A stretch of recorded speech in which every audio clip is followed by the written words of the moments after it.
Vladimir Villegas.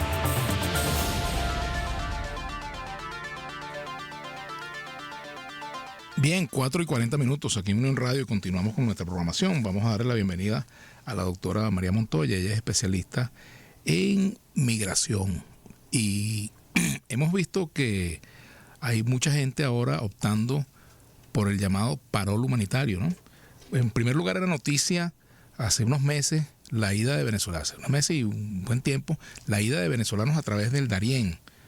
Eso, por supuesto, no ha cesado. Tengo entendido que eso no ha cesado, pero también hay mucha gente que ha logrado el parol humanitario. Entonces, me gustaría entrar en ese tema, darte la bienvenida, María. Gracias por acompañarnos. Hola, Vladimir. Buenas tardes y gracias por la invitación. Fíjate que lo del parol, primero, no es nuevo. Uh-huh. Como tú sabes, esto tiene ya va a cumplir 3 años, si mal no recuerdo, en octubre de este año.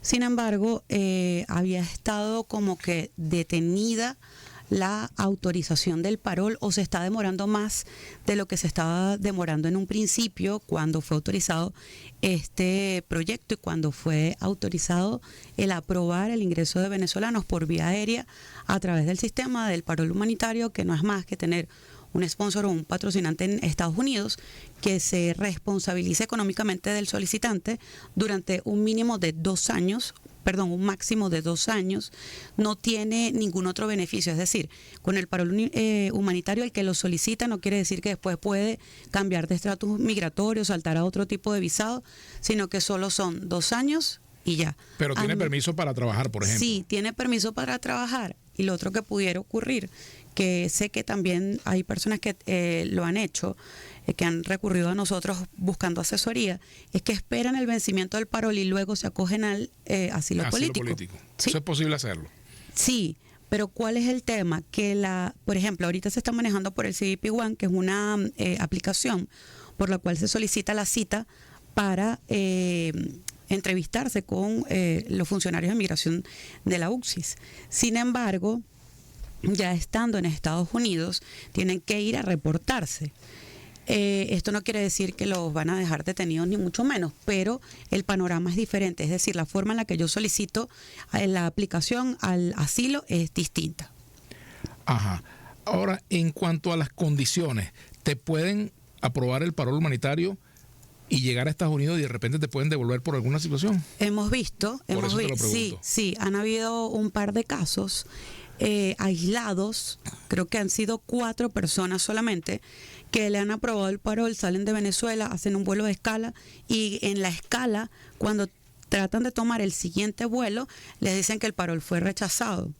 Estas personas entran en un conflicto porque o no pueden regresarse a Venezuela o porque están solicitando el parol desde otro país que no es Venezuela, donde no tienen esa medida preferencial.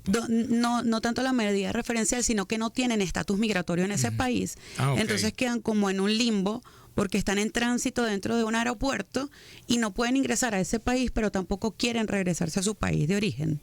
De hecho, recientemente hubo una persona que estuvo en esta situación, una chica, si mal no recuerdo fue en Chile, ahorita te puedo precisar esa información, y ella estaba en tránsito, pero ella no quería regresar a Venezuela y de hecho su abogado aplicó una especie de amparo y se lo negaron. Entonces, ¿es posible que nieguen un parol? ¿Es posible que una vez aprobado lo nieguen? Sí. ¿Es la mayoría de los casos? No. Hemos visto casos, sí, pero casos aislados, repito. Ahora, el parol humanitario también implica un permiso para trabajar, doctora Montoya. Sí, por supuesto. Ese es un beneficio que tiene, que pueden tener un social y un permiso para trabajar, lo cual los hace ingresar a Estados Unidos de una forma no solo más consciente, sino de forma regular, para tener inserción social, inserción laboral, inserción a, por ejemplo, el sistema educativo, al sistema de salud. ¿La seguridad social cómo hacen? Les dan un social security. Pero estos números son provisionales, o sea, no son definitivos porque, como te comento, le dan permiso de trabajo, el permiso de trabajo dura o 1 año o los 2 años, y ellos luego se termina el parol y ellos no pueden extender porque no lo prevé el programa. No es como, por ejemplo, el TPS, que ha sido extendido en el tiempo varias veces. Era, o sea, ¿qué pasa? Una persona tiene 2 años y después de esos 2 años, ¿qué ocurre? Se puede regresar a Venezuela, puede aplicar al asilo con las A ver. Pero pasar del parol humanitario a un asilo no es un cambio de estatus. Sí, pero a ver, como te expliqué en un principio, tú llegas a Estados Unidos a través de un parol porque te lo aprobaron, llegas allá en casa de un familiar o de un patrocinante, pasan los 2 años y cuando se vencen, tú vas a la UCSIS y dices, mire, yo quiero aplicar al asilo. Ajá. Le harán la entrevista de miedo creíble y si pasa esa entrevista, entonces, bueno, te dejan en un periodo de espera y tienes luego que esperar a entrar con un juez en materia migratoria. Hay cualquier cantidad de casos en espera o a la espera de revisión de solicitudes de asilo político o asilo en Estados Unidos. Entonces, la verdad es que aplicar un asilo en este momento donde hay bastante incertidumbre con respecto a lo que va a pasar en las elecciones de Estados Unidos, sería un poco arriesgado recomendarlo. Estados Unidos, esa es una condición. ¿Qué otros países tienen una política parecida a Estados Unidos con respecto a los venezolanos? Mira, en Chile existe el asilo de carácter humanitario para los venezolanos, el asilo democrático, que desde Venezuela piden el visado y llegan a Chile con el visado. Para entrar, por ejemplo, a Colombia no necesitan un visado especial porque sabemos que tenemos lazos territoriales e históricos que la verdad te podría decir que yo veo improbable que impongan una visa en Colombia. Sin embargo, también hemos visto que toda Latinoamérica y Centroamérica ha estado cercando a título de visado a los venezolanos. Es decir, que para entrar a cualquier país de Latinoamérica y Centroamérica requieres una visa por lo menos de turista. Bueno, que entraste como turista y luego quieres hacer un cambio migratorio de estatus migratorio estando allá, esa es otra historia. Ahora, fíjate, también es interesante evaluar con la doctora María Montoya, nuestra invitada de hoy, especialista en temas migratorios, el flujo migratorio en este año. ¿Cómo ha variado este año 2024 con respecto al año 2023? Mira, si revisamos qué es lo que pasa con las cifras, con los números, con las estadísticas, la R4B es quien más o con más frecuencia, o digamos que más recientemente ha publicado algunos números de los migrantes venezolanos.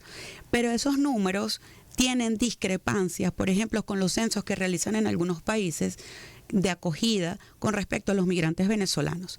Según la RAP4, en enero de 2023 entraron, ya te voy a decir el número exacto, en enero de 2024 entraron 36.000 venezolanos. 36.000 venezolanos a través del tapón del Darién. O sea, pasaron entre Colombia para llegar a Panamá y llevan la ruta a toda Centroamérica para llegar a Estados Unidos. Esto es... a Estados Unidos, ¿lograron pasar? No, el tapón de Darién. Al pasar el tapón... Al pasar el tapón todavía le quedan varios países por atravesar, Sí, pero esto solamente referencialmente. Ese número es 46% más de los venezolanos que atravesaron el tapón de Darién en enero de 2023. ¿Esto qué nos dice? Que no ha disminuido el flujo migratorio por el tapón de Darién. De hecho, hoy vi una publicación de Francisco Urristieta, que es un periodista también, una niña que encontraron sola en el Darién y están tratando de auxiliarla para que termine de atravesar la selva y llevarla a salvo hasta Panamá. ¿Qué es lo que pasa? Y esto lo estoy hilando para poderte concluir la respuesta al flujo migratorio. El tapón de Darién no lo pueden cerrar, ¿sí? Esta es una selva. Sería muy complicado. Aunque el gobierno de Panamá anunció que lo iban a cerrar. Sí, lo anunció. Ahora viene un cambio de gobierno en Panamá. Sí, lo anunció. Yo lo veo complejo de hacer. No es un paso para atravesar seres humanos por allí. Sabemos que es una selva húmeda con no solo vegetación, sino animales peligrosos, etcétera. La solución no es cerrar el tapón de Darién. La solución es generar políticas públicas sabiendo que hay un estado en el mundo, que es Venezuela, que no aún saliendo directamente desde Venezuela, sino que pueden salir de segundos y terceros países, pero siguen utilizando el tapón de Darién como una ruta migratoria. ¿Qué es lo que sucede? Que con respecto al flujo, como te decía, el flujo de los migrantes venezolanos que se ha ido modificando, que no decrece, tampoco es que digamos que incrementa al 100%, pero el flujo es constante. ¿Por qué? Porque, por ejemplo, de Perú y de Chile hay una cantidad importante de venezolanos que han decidido, hacer una segunda o una tercera migración por los altos índices de xenofobia de ese país. Sí, señor. Luego tenemos a Que, por Colombia. cierto, aquí comentaba uno de nuestros oyentes que fue en Perú que no lo dejaron entrar. Dice Royman Gómez, un venezolano que no lo dejaron entrar. Sí, ese es otro caso, pero también hay un caso de una mujer que su abogado solicitó ampararse para que le permitieran a ella conservar el estatus migratorio en ese país y se lo negaron. Como para que se entienda, como decir, el Tribunal Supremo de ese país le negaron el amparo y ella, o sea, estaba en el limbo literalmente. Entonces, como te decía, aunque el número no se detiene, tampoco es que sube 100, 200, 300, pero hay bastante incertidumbre por las elecciones regionales, por todas las elecciones, incluida la de Estados Unidos. Entonces eso va a generar un movimiento. ¿Cuáles son los factores que hacen que continúe la migración? Bueno, te puedo hablar de uno esencial, la educación. La educación que, a ver, yo soy profesora universitaria y lo veo desde el punto de vista de la recepción de los muchachitos en el primer trimestre, cómo vienen, con qué maleta de conocimientos o información vienen. O sea, esa maleta son bachilleres, estamos hablando de bachilleres, ¿no? Esa maleta está prácticamente vacía y también los ves a mitad de la carrera y no es que le han puesto muchas cositas adentro. Entonces, una de las razones principales es la educación. Otra de las cosas que vemos en la migración actual de los venezolanos, no importa si salen desde Venezuela o si es una segunda migración o una tercera migración, por las razones que acabo de mencionar, mayoritariamente hombres. Sobre todo los que salen desde Venezuela son hombres. Comenzamos a ver otra vez una población avejentada porque los que migran no tienen más de 25 años. Entonces se queda el país, y no estoy diciendo que en general, pero lo podemos ver yendo al supermercado, yendo a hacer, qué sé yo, actividades recreativas, quien lo puede hacer.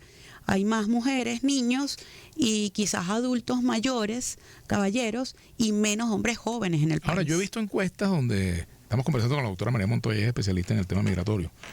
En encuestas que muestran, por ejemplo, que hay alrededor de un 10% de la población que tiene disposición real y concreta de irse del país.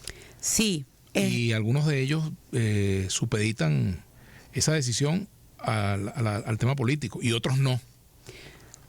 Por supuesto que ocurra, por ejemplo, en el proceso por supuesto que el tema político va a ser un factor esencial para la decisión de la migración. Hay que recordar que la migración es una decisión personalísima. O sea, esta conversación que estamos teniendo nosotros no influye en lo que la gente decida. Simplemente estamos exponiendo información real, categorizada. Ni estamos incitando verificada. a que la gente se vaya o se quede. No, esa es una decisión personalísima. Eso, por supuesto. Ahora bien, lo importante es que cuando tomen esa decisión tengan por lo menos un poco de la información que estamos validando aquí y que tengan conciencia de que la decisión migratoria no les quita la dignidad, por ejemplo, porque entonces también he visto mucho, y en la consultora hemos visto mucho los últimos años, es que bueno, yo me quedo aquí porque bueno, ¿qué más queda? Porque es que nosotros somos venezolanos y bueno, tú sabes cómo nos tratan. No, la migración es una decisión personal y es un derecho universal. Artículo 13 de la Declaración Universal de Derechos Humanos. Ese es otro punto importante. ¿Cómo están tratando desde el punto de vista de los derechos establecidos en la Declaración Universal de Derechos Humanos? ¿Cómo están tratando a los venezolanos no solamente en América Latina, en Estados Unidos, en España, en otros países, ¿no? Portugal. Estados Unidos. Hemos visto, ahorita está el tema como un poco más calmado, pero a principios de año vimos como unos pocos hicieron mucho ruido con respecto a comportamientos inadecuados, fuera de la ley, actuando al margen de la ley, y lamentablemente venezolanos. Pero no se habla, o es muy poco lo que se habla, de los venezolanos que hacen las cosas bien. Yo siempre digo esto, hay una venezolana en la NASA. ¿Ustedes sabían eso? Se lo puedes preguntar a tus escuchas y los que están conectados a través del Instagram. ¿Alguien lo difunde? ¿Alguien lo replica? No, pero entonces nos convertimos, y lo digo por mí misma porque en algún momento también me pasó, capaz que sin perspectiva, lo hacía sin perspectiva, bueno, voy a republicar o repostear a esta gente que está haciendo esto mal, esto no se hace, señores, esto es darle tribuna a la gente que lo hace mal. Y la actuación de unos pocos... Por ejemplo, ese personaje que llaman Leito, por ejemplo. la actuación de unos pocos ha llevado a la generalización y la criminalización de la migración. Eso está equivocado. Y te lo voy a decir. Pero lo vimos también en Venezuela, claro, pero María, porque fíjate, yo recuerdo cuando aquí había una gran migración del vecino país.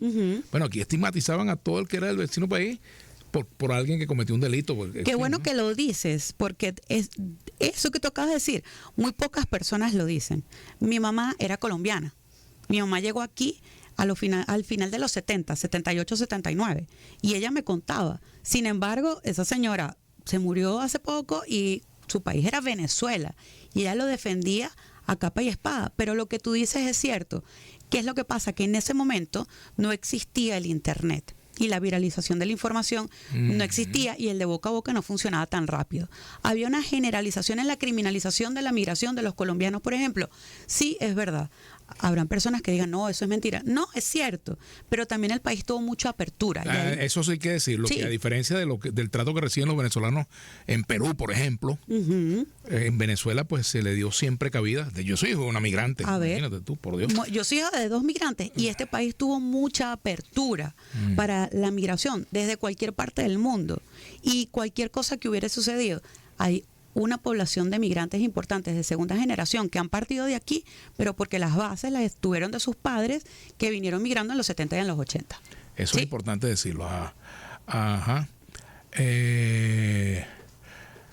Vladimir, buenas tardes. Irenia Medina dijo hoy que van a introducir una carta del CNE donde María Corina no puede hacer campaña porque está inhabilitada.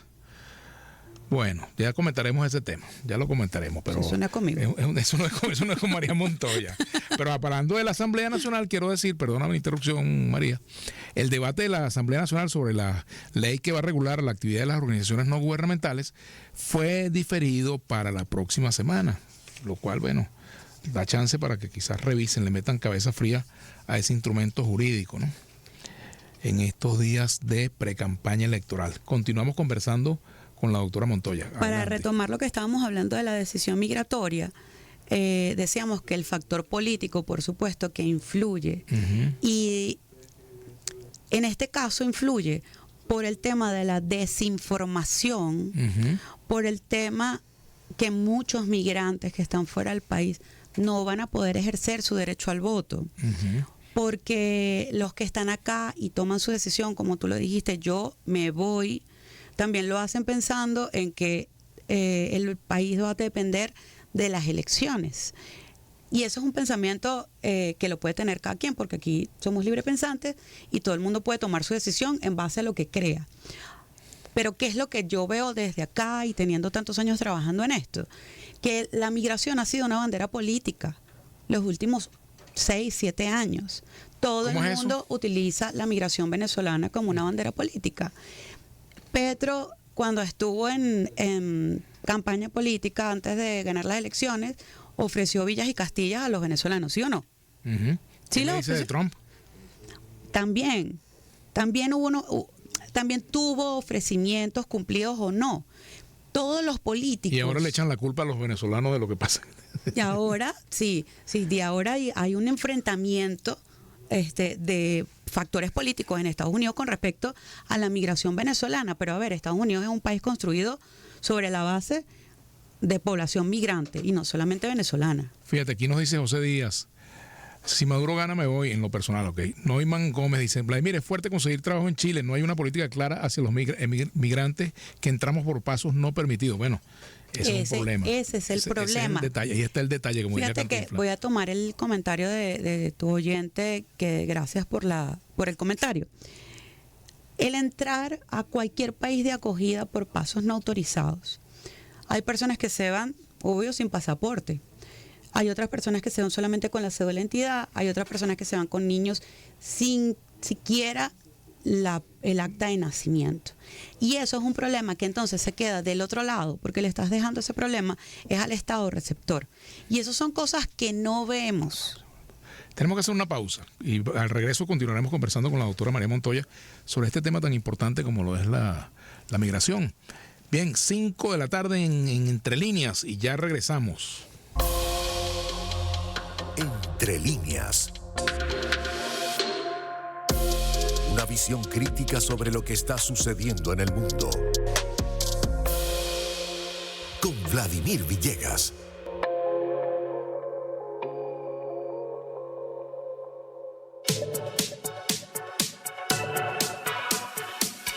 Unión Radio. Más conexión. Más innovación. Siempre más. Conectados contigo. A continuación, programa todo usuario tipo mixto de información y opinión. De producción nacional, con elementos de lenguaje y salud tipo A, que puede ser escuchado por niños, niñas y adolescentes sin la supervisión de sus representantes o responsables. 5 cosas que debes saber. Net 1, más cerca de ti. BNC, soluciones financieras justo a tu medida. La Asamblea Nacional diferió para una próxima sesión el debate en este momento del proyecto de ley para el control y financiamiento de las ONG.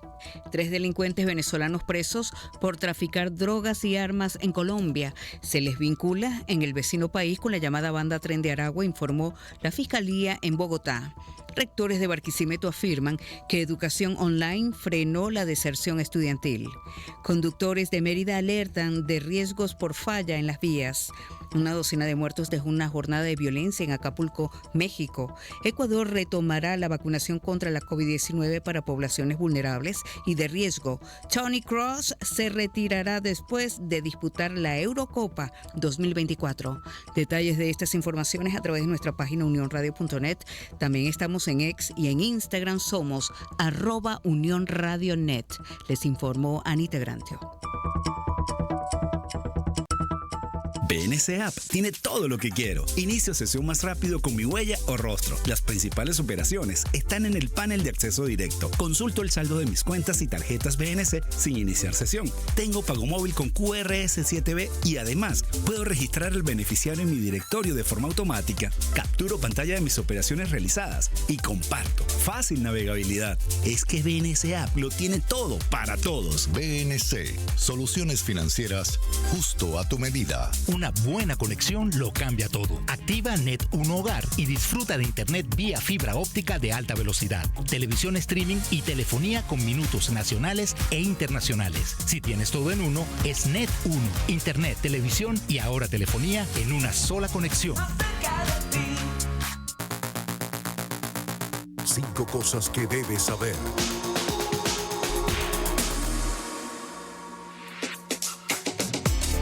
En Unión Radio, hay cosas que nunca cambian. Siempre conectados. Conectados contigo. Balance informativo que revisa la panorámica de los acontecimientos nacionales e internacionales. Al instante. Con Esther Chiaro, de 9 a 10:30 de la mañana. Por Unión Radio. Regálale una línea Movistar prepago a mamá con uno de los planes Movistar Plus y haz feliz a tu amor más grande. Además, si ingresas en tu app Mi Movistar, participas en el sorteo de 7 laptops y activas el bono de gigas adicionales. Promoción aprobada por la SUNDE bajo el número 439-2024, válida del 1 al 31 de mayo de 2024. En Omono Restaurant vive una verdadera Omono Experience. La emoción Fire del teppanyaki, la deliciosa parrilla japonesa en mesa donde la preparas tú mismo, el emblemático sushi y la arroba taiyaki al carbón harán de un momento una experiencia memorable. Visítanos en Altamira, en la Avenida El Bosque con la cuarta transversal. Síguenos en @Omono Restaurant. Este mes, Óptica Caroní celebra a todas las mamás con nuestra Madre Promo. Hasta 50% de descuento en monturas durante el mes de mayo.